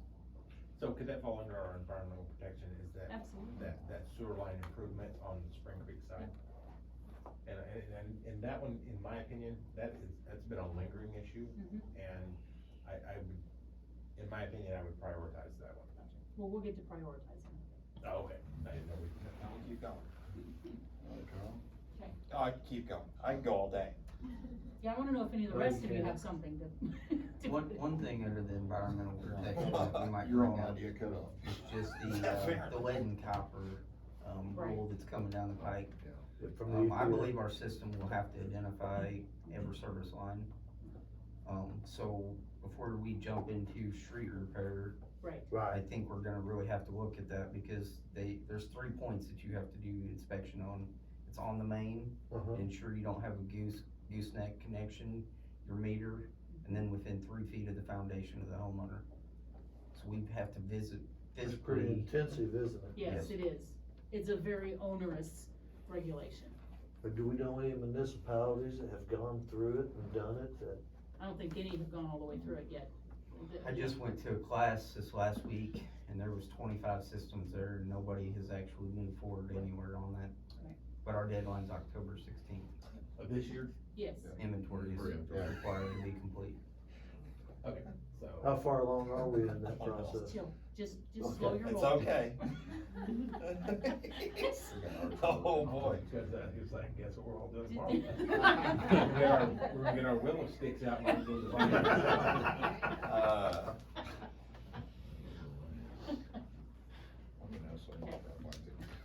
Alright. What Sorry else? about that. No, you're okay. What else? Fixing or demolishing the bridge on Third Street. Thank you for bringing that up. You're welcome. Transportation. Yeah, I Okay. mean, that needs to be we need to make a decision. Is Yeah. it Third Street or Second Street? Second Street. Oh, second? Yeah. I thought it was third. Some options You're out close. there. 2 out of 3 's not bad. Converting that to a pedestrian bridge is a very real possibility with what remains, so we don't have to totally demolish it. The other option is, and I mentioned this to you, is with MoDOT's rating, that's rating that on a concrete bridge. There's a surplus website, GovX, that Oh. was on, I told you, we could have bought a Right. 100-foot bridge for $100. Right, We just had to transport it down here. That's right, seriously. which would cost, Yeah, it would cost. Or we could just go ahead and cut out the section we need. Yeah, I mean, like, there's ways to do this. But what I'm saying is, I mean, if we looked at something on that, look at the pedestrian aspect first, but if we did that, let's beautify that area, maybe do some abutments, concrete. Yeah, it's a- So it doesn't continue to erode. There's also a park right next to it technically, I mean. technically, we've kinda quit maintaining that as a park Exactly. because of issues going on there. Well, put it, My development. It looks like a large diameter culvert. Yeah. Put a little development, I don't know. Yeah, I don't Come up know. with a squad. Yeah. One of the other concerns to me though, That's and I'm eliminated. all for converting it to a pedestrian bridge But we're gonna have as to opposed to install getting it ready for traffic again because of the cost factor. My other concern is the utilization of it, but it's not on any planned active transportation routes. And so that, you know what I mean, that gives me a little pause. At the same time, we have to do something with it. We can't just let it continue to sit and deteriorate. Did you mention, I mean, you mentioned just one put it point in that the we bottom, could you know, No, it's not dive MoDOT into owned, it's on the MoDOT list of bridges, so Yeah. it has a serial number and it's on their list of track. So they do all of the bridges that they have identified that they track, okay? They do an assessment of the bridge every 2 or 3 years, and they give it the three-digit rating. So it was assessed about a year ago. And it came back with a fair assessment, which if you go look at it, it's like, there's no way. I know Joe and I went and looked at it, and it was like, what in the world? But when I reached out to Preston Kramer, our district engineer for MoDOT, And I asked him about that. He immediately responded with, oh, whoa, wait, if you wanna open it up to traffic, let us go reassess that. And I'm like, well then why? So I mean, they're aware that even though they rated it as fair, because they rate the substructure, the surface, and some, I don't remember what they call it, it's the abutments and the side rails. These are the three numbers that they rate. But he said if we were interested in moving toward getting it back open to traffic, to let them know, and they would have their engineers go out and reassess it with that in mind. In which case, if it falls below, and forgive me, I don't know the number, it will, but if it falls below the number on their threshold, then it could be eligible for the city to apply for bridge funding to rehab it. But there's gonna be some match funding, because it's not on a MoDOT route. Do we know what that split is? The I don't- 90-10? I don't remember, it's probably in my email, but I don't recall off the top of my head. Okay. That's for the numbers conversations. Yes, Well, yes, right. that's not tonight. Yeah, So if I think we're MoDOT diving a came little down bit. and assessed the We're diving bridge, too much. Mhm. you called them, they wanted to come back and assess it for traffic. Right, because they. What is the function of MoDOT? Do they do sidewalks? They offer funding for sidewalks. Are you being facetious? or- No, I'm being serious. I'm, well- as a state, as a citizen of the state of Missouri, they came down. I think what they do is they assess it based on the current usage. So the current usage is we've got it blocked off on one end, or both ends. Both ends, yeah. So the only way it could be used is by pedestrian traffic, so they assess it based on the current usage. And so that's all it is. The only Right. issue we run into there is a tie-in from First and Second Street. Because it's a bridge, it falls under MoDOT. No, I mean, it's ours, It's a city's We own bridge. it. Right.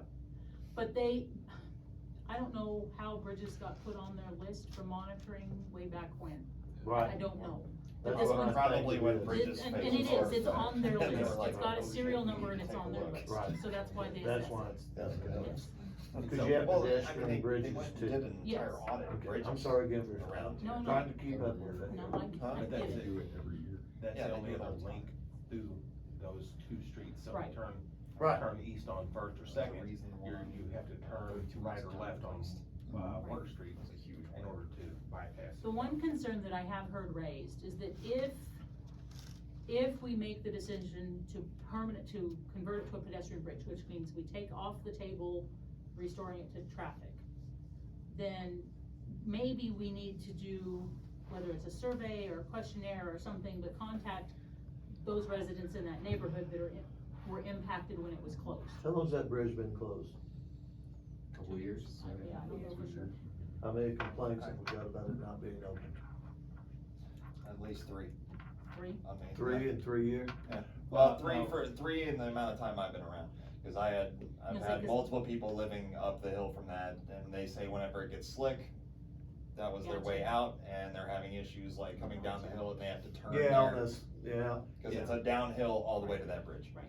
Yeah, and then turning on Hickory, you're kind of taking your life in your own hands, cause it's pretty And steep. we're too, Right. and stuff diving like into that. feasibility of all these things versus Well, like budget. and- What No, about but- services but we do as far need as to fire discuss this department bridge. thing? Sure. If you close a bridge, Yeah, is I it just didn't know hindrance if you to? wanted to get into It that. has I know, been at we're times, gonna have but to. it's been gone Move for on. so long now, Or that Well, nobody yeah. utilizes that as a I route. got more. No, I'm sure you do. That's what I'm talking about, just eliminate it. Okay, Like a So we've got the bridge on the list. guardrails up Okay. on both ends. moving on. Yeah, bridges on the list. So before Kyle speaks again, does anyone else have anything? I'd probably add another bridge that's on the Frisco Trail by the wastewater treatment plant. Oh, yeah, That's Oh, closed the right old now. train bridge, the old rail yeah, the bridge. Frisco bridge, yeah, the trail, Right, which we have closed Mhm. temporarily, yes. that's another one. Well, but that one can be brought into compliance. It with- can, Yeah, it can. Very easily. Right. So, but that one, put that on the. And on But doesn't the- it- but it require is- MoDOT. yeah. No, it doesn't But it- require MoDOT. No. Issue is the open side rails. that Right. Children fall through or whatever. Right. I thought I'd read that. And we probably need to assess the deck while we're doing it too, Yes, so. which, well, the deck on that's concrete, I think, running across Is there it? now. Yeah. Okay. Yeah, it is, there's Okay. not a, you're not Okay, like tripping over the ties Okay. to go through. obviously I've not been on that bridge, so, yeah, anyway. Okay, all right, what else?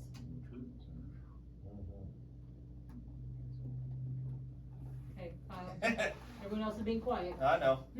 How about allocating some funds for, cultural events and festivals? You know, whether or not people wanna run them, I mean, the city doesn't have to run them, but having the development funds dollars. out there to be like, oh, here's, you know, if you're wanting to put in, Moonlight Madness and stuff like that, you know, allocate some funds to promote it. Funding Well, for and- community events. And to that, the community, the Moonlight Madness in years past, Mhm. when they would do it in the late spring, when the evenings were a little bit warmer. And then they would do it again, Before later in the school year. started, when I Yeah. was a kid. And they were really Right. big draw events. I mean, So- they would have music, the Right. streets. Yeah, would I be out. heard they were, yeah, Yeah. so, but clarification. Yeah. So allocating funding, Mhm. is this to assist outside entities in putting on events? I don't think the Are we- city wants to put on Thank its you. own events. Thank I you. think allocating funds, like we have for that one where it's a pool of things, saying, hey, here's another pool of money Gotcha. for those who want to put on community events So to do you bring want- the community Do you together. envision, and I'm asking this as a group, should that be a separate pool of funds?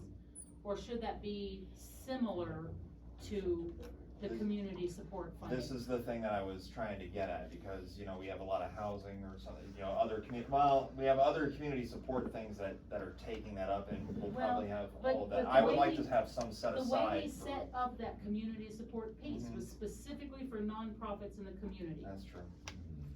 And the yeah. intent was not to be part of their ongoing budget, it's to do specific things. Yeah, and that, yeah, So in that instance, events fall under that, but that doesn't No, mean you it- have to do it that way. it does, and just- that's kinda what I was getting at before, where it was like allocating different pools of money for different, or additional pools, if you wanna make it a whole new thing, say, hey, there's $3,000-4,000 here for downtown events and things like that, for, you know, helping. Speaking of Yeah. your downtown events, on your downtown project, did it include the electric drops for your downtown events? For It in- plug-ins, It for, includes electric, I'd have to go back and look specifically at the plans. I do know I brought that conversation up. there's a but- big issue with the electrical outlets and stuff when we have downtown events Oh. with all the way around. People for- plug in on the street. Yeah, they're all for- plugging for in. using- Not Makes during sense. events, is that what you're saying? No, When- During when we events, have- there's a lot of things there's being plugged in on that. Electrical issues Yeah. all down the street for Okay. using the 110 and the 220 and the stuff they have to use when they plug in Yeah. for like having a Food court. band court. Yeah, and other things like that, and having vendors along the street, Right, okay, so solution is, some upgrades on the drops for. yeah, take for a look people at the to plan that plug we in. have and make sure that it I don't incorporates something know. that we can actually have, like bands and vendors running off, cause some people are gonna I try to don't, I plug in. don't know if that included that. I don't know. So- I know the conversation happened after I got here, but Yeah. most of those plans were developed prior to my getting here. So you want to In plans. It includes, I know some of that, but I don't know to what extent. What's- Remember when we talked about Cause the- I know What some are of the the, electrical some of the limits events, now? we were getting called in, you know, and there would be vendors plumb down Right. around by where Napa used to be, and we'd Right. have to be called in to go work on the electric drops for Gotcha. people plugged in plumb down there on the side street by Napa and stuff, so, you know. Is that where the drops are?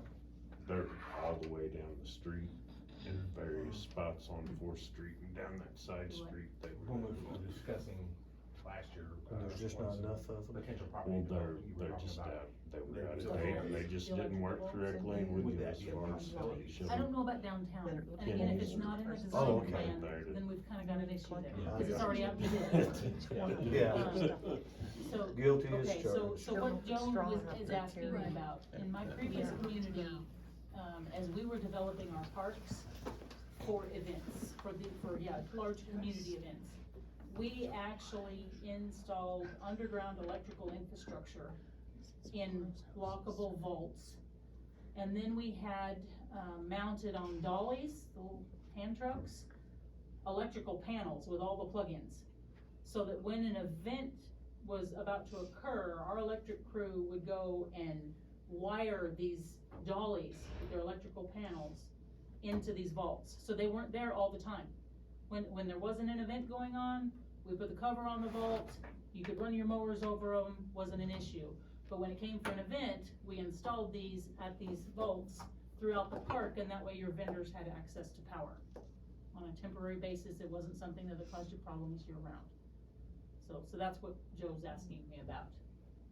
I don't know about downtown, and again, because the plan's already set and it's out to bid, do you know what I mean? Well, Yeah. okay, so with that, like, But that was a park setting, we didn't do that downtown. yeah, no, but what I'm saying, I didn't know if that would be an option. I mean, it would seem like to me that if we've got the infrastructure there, and I mean, I don't know. Right. We've got lines and power that if we could do I don't know, something on the corners.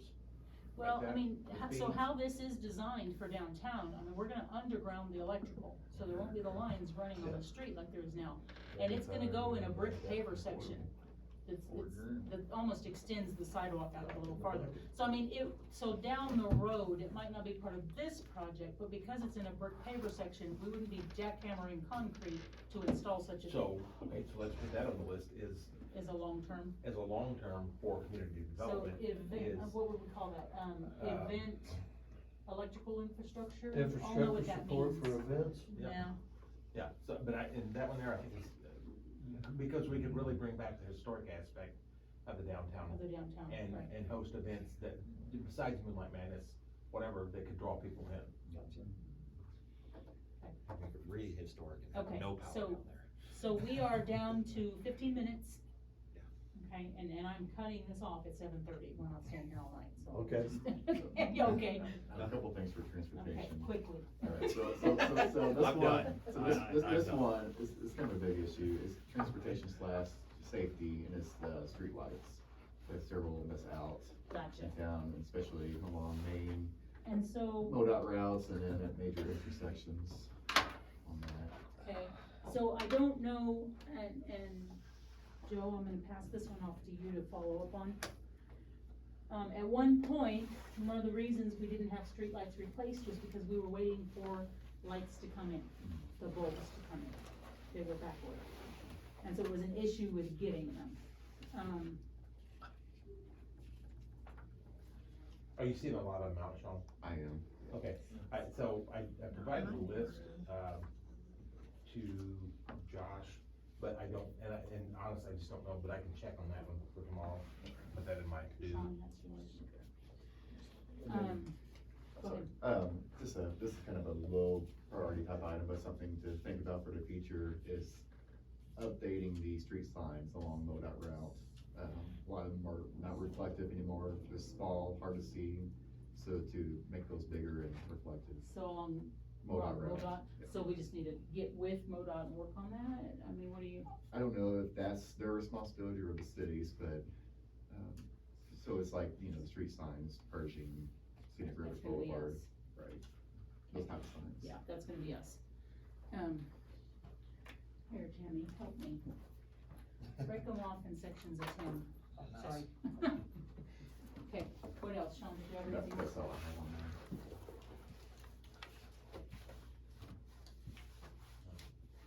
Okay, so I'm gonna pass out, each of you should have 10 sticky notes. And so that means you get to write, well, you didn't need to, yeah, anyway, whatever. Use 10 sticky notes, on each one, write down your top 10 priorities, each one write down a priority. Okay, and so if you need spaces to flip through the tabs, so you can get a quick refresher on what's in there, just So- let her know. So we do one for housing, one for transportation? No, however you want to put them, Your time, yeah. it's your priorities, Okay, okay? he's gonna go category first. Thank you. Oh, sorry.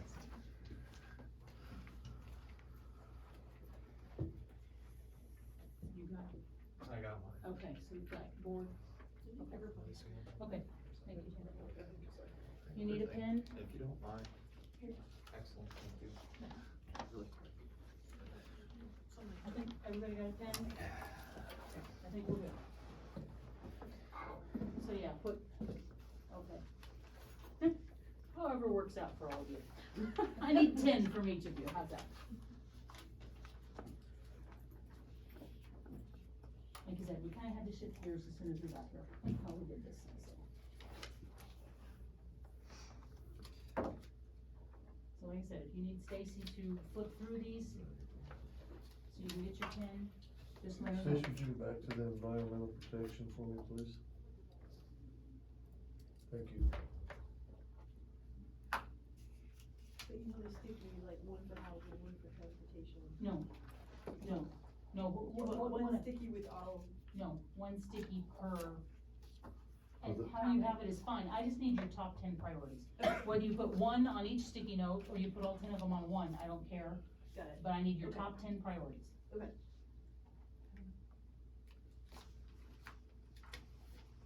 So again, not topic, not environmental protection, housing, transportation, but individual priorities.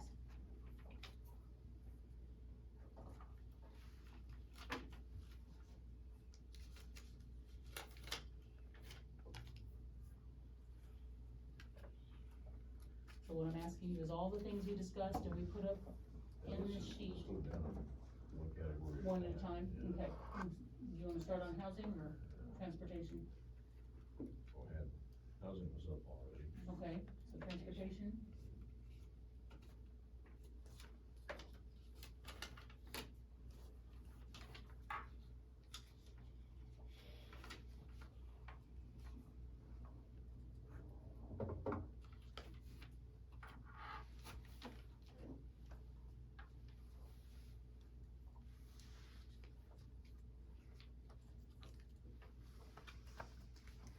guys ready for the move along?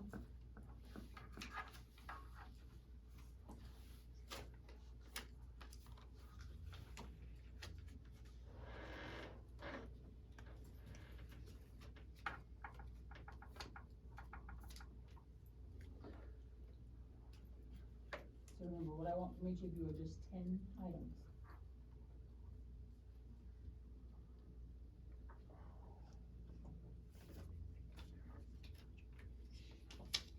Do you need us to put them all on one screen? No? Okay. Because, so like for myself personally, zoning and land use, I feel like we've got a pretty good handle on that one. So that one doesn't present a priority to me. Right. Gotcha.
Can we go back to community development?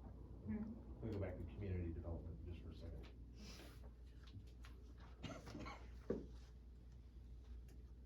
Okay.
end up with anything under other people? Okay, okay.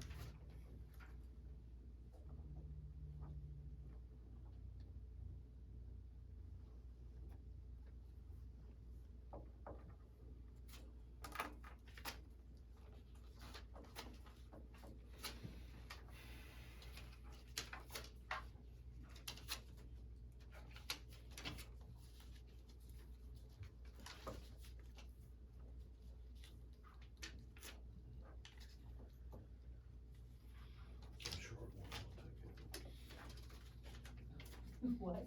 I told him I was short one, I was gonna take one of his. Right small. Oh, man. Lots of.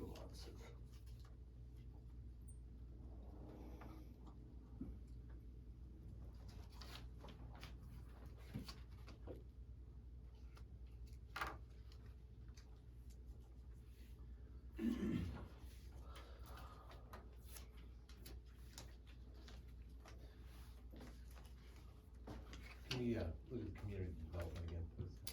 Or community, design, no, development, I'm sorry. See, you're gonna read my scribble. Okay. I was gonna say, some of you look like you're writing essays, so I'm a little worried. You want mine? I think airport incentives could be. Thank you. Thank you. Okay, thank you.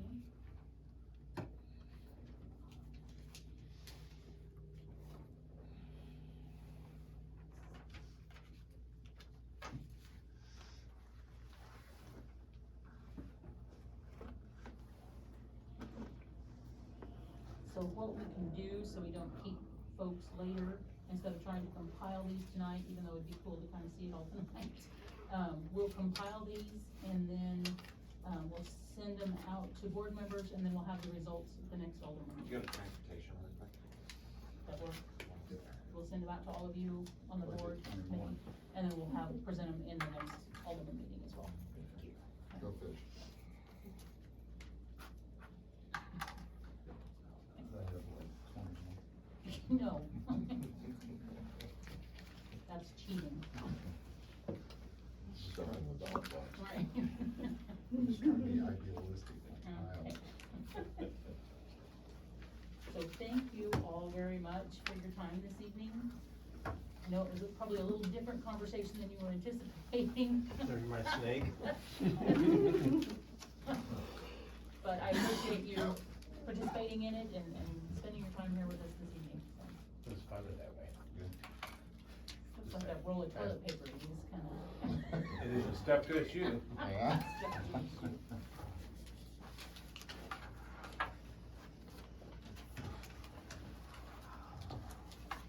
Mayor, do you wanna go ahead, since we officially opened the workshop, do you wanna go ahead and officially close us? Call this meeting to adjourn. I don't have to call for a roll, so I don't do. Yeah, not a workshop, I don't think so. Alright, so this meeting is officially adjourned. Video, thanks. Thank you, everyone.